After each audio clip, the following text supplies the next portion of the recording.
जैसे अनंतोल आज का हमारा टॉपिक है जीपी थॉम्सन एक्सपेरिमेंट। इससे प्रीवियस वाली वीडियो में हमने डिस्कस किया था डेविसन एंड जर्मन एक्सपेरिमेंट। और जिस डेविसन एंड जर्मन एक्सपेरिमेंट्स ने ये प्रूव किया कि इलेक्ट्रॉन के पास क्या है, वेव नेचर भी होता है। तो इसके लिए उन्होंने एक एक्सपेरिमेंटल सेटअप लिया था, वैक्यूम ट्यूब ली थी, एक इलेक्ट्रॉन का सोर्स लिया था, एक्सेलरेटर लिया था और उसका फिर डिटेक्शन करके वेवलेंथ को कैलकुलेट किया था, जो वेवलेंथ आपकी ब्रैग्स के द्वारा कैलकुलेट की गई, जो उसकी फार्मूला है आपका 2d sin थीटा बराबर n लैम्डा, उसके इक्वल आती है। तो वहाँ से प्रूव होता है कि इलेक्ट्रॉन क्या है, एक वेव है। और पार्टिकल तो है ही, उसका पार्टिकल नेचर तो डिटेक्ट पहले से ही है, लेकिन वेव नेचर भी क्या हो गया, डिटेक्ट हो गया।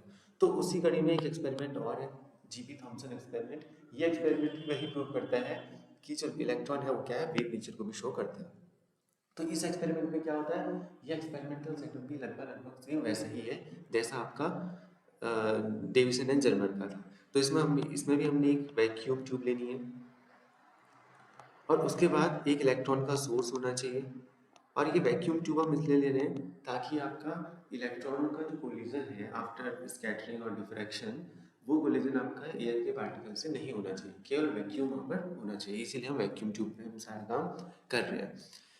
तो इस इलेक्ट्रॉन सोर्स से इलेक्ट्रॉन का इमिशन होता है और इलेक्ट्रॉन का जो इमिट हुए इलेक्ट्रॉन है उनकी एनर्जी को बढ़ाने के लिए यहाँ पर पोटेंशियल डिफरेंस लगाते हैं। बस मेन डिफरेंस क्या है कि वहाँ पर जो पोटेंशियल लगाते हैं वो कुछ वोल्ट का होता है, बहुत ज़्यादा वोल्टेज नहीं होती उसकी। बट यहाँ पर जब हम पोटेंशियल डिफरेंस लगाते हैं तो बहुत ज़्यादा वोल्टेज का होता है, मतलब कि कुछ 10⁻⁶ किलो वोल्ट इस टाइप की आपकी एनर्जी हम इस इलेक्ट्रॉन को देते हैं। तो इलेक्ट्रॉन की स्पीड बहुत तेज़ हो जाती है और रिलेटिविस्टिक केस में हम उसकी वेलोसिटी को फिर कंसीडर करते हैं।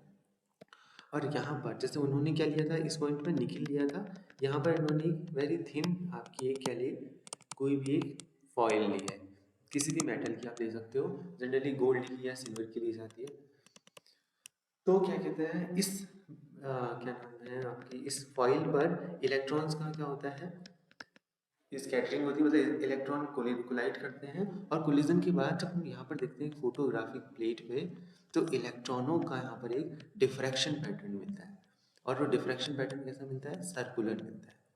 एक सर्किल के एक पॉइंट के अराउंड क्या है, सर्कुलर आपका फ्रिंजेस आपको मिलेंगी, मतलब कि डिफ्रैक्शन पैटर्न्स आपको फाइंड आउट होगा।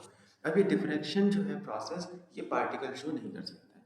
और ऐसे ही हमने ये भी कहा था कि जो लाइट जो वेव है, इसको बताने में डिफ्रैक्शन का बहुत योगदान है, डिफ्रैक्शन और इंटरफेरेंस। क्योंकि पार्टिकल जो है वो आपका डिफ्रैक्शन और इंटरफेरेंस को शो नहीं कर सकते हैं, केवल वेव प्रॉपर्टी ही ऐसा कर सकती है।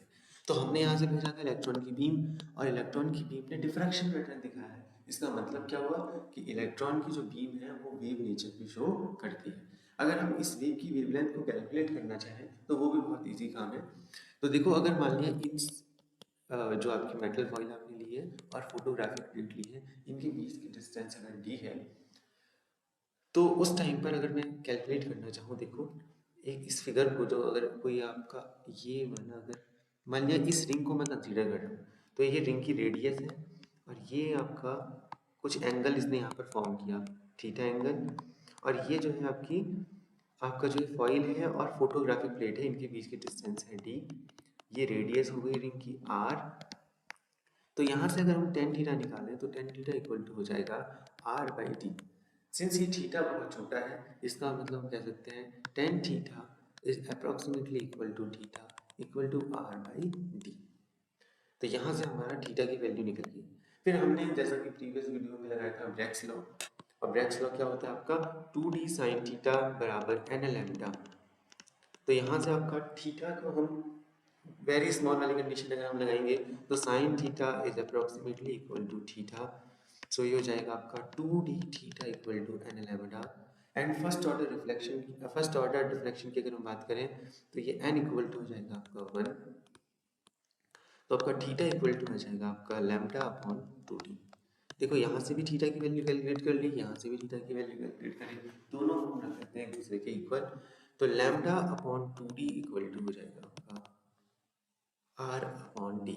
अब यहाँ पर देखिए डी है इंटरप्लेनर स्पेसिंग, इसको कैलकुलेट करने का तरीका हमने बताइए रखा है। डी इक्वल टू क्या होता है आपका, a root of h square plus k square plus l square ये आपका सॉलिड स्टेट फिजिक्स का पार्ट है, डी कैलकुलेट हो जाता है आराम से, इसकी टेंशन नहीं करनी। डी, ये जो बड़ा वाला डी है, कैपिटल डी, ये क्या है, ये आपकी जो आपका ये पॉइंट है, मतलब कि फॉइल जो है, इस फॉइल से फोटोग्राफिक प्लेट की डिस्टेंस है, ये हमें पता ही होगी। रिंग वाला हमें पता ही होगा, तो यहाँ से हम लैम्डा कैलकुलेट कर सकते हैं, R2D। तो यहाँ से जो लैम्डा निकल के आएगा, एक लैम्डा तो ये हो गया, दूसरा लैम्डा आप वहाँ से कैलकुलेट कर सकते हो, जैसा हमने वहाँ पे बताया था कि हमने इसको एक्सीलरेट करा है, तो हमें पता है कितने वोल्टेज से एक्सीलरेट कराया है, तो कितने वोल्टेज से अगर एक्सीलरेट कराया ये हमें पता है, तो हम यहाँ से क्या निकाल सकते हैं, डी ब्रोगली वेवलेंथ निकाल सकते हैं। तो डी ब्रोगली वेवलेंथ क्या निकलेगी इसकी, देखो लैम्डा बराबर एच अपॉन पी हमारे पास फॉर्मूला होता है, H upon root of 2m k। और अगर हम इसको और भी सॉल्व कर ले, इलेक्ट्रॉन के लिए हमने जब इसको सॉल्व किया था तो हमने देखा था ये आंसर आया था 12.27 अपॉन रूट ऑफ v, जहाँ पर v क्या है, पोटेंशियल है। इतना आपका वेवलेंथ होनी चाहिए, लेकिन क्योंकि मैंने कहा था कि इस बार पोटेंशियल की वैल्यू बहुत ज़्यादा है, इसलिए क्या होगा कि हम रिलेटिविस्टिक करेक्शन भी यहाँ पर लेंगे और लैम्डा को कुछ ऐसा मॉडिफाई किया जाएगा, 12.27 upon root of v 1 plus alpha by 2, where जो अल्फा है वो क्या है, E V naught upon M naught C square. तो कहने का मतलब क्या है, लैम्डा निकालने का एक मेथड है डी ब्रोगली वेवलेंथ से, और एक मेथड है आपका जो हमने नॉर्मल मेथड करी थी, जो उसके डिफ्रैक्शन पैटर्न से फाइंड आउट होता है। यहाँ से भी जो दोनों वैल्यू निकल के आती है लैम्डा की, वो क्या आती है, सेम आती है। और सेम वैल्यू आने का मतलब क्या है, फिर से ये प्रूव हो गया, क्योंकि डी ब्रोगली तो कह ही रहे हैं कि वेव और पार्टिकल यहाँ उसमें डुअल नेचर को शो करते हैं। तो यहाँ से हमने जीपी थॉम्सन एक्सपेरिमेंट से भी डी ब्रोगली हाइपोथेसिस को वेरीफाई किया। जय जय राम टू ऑल।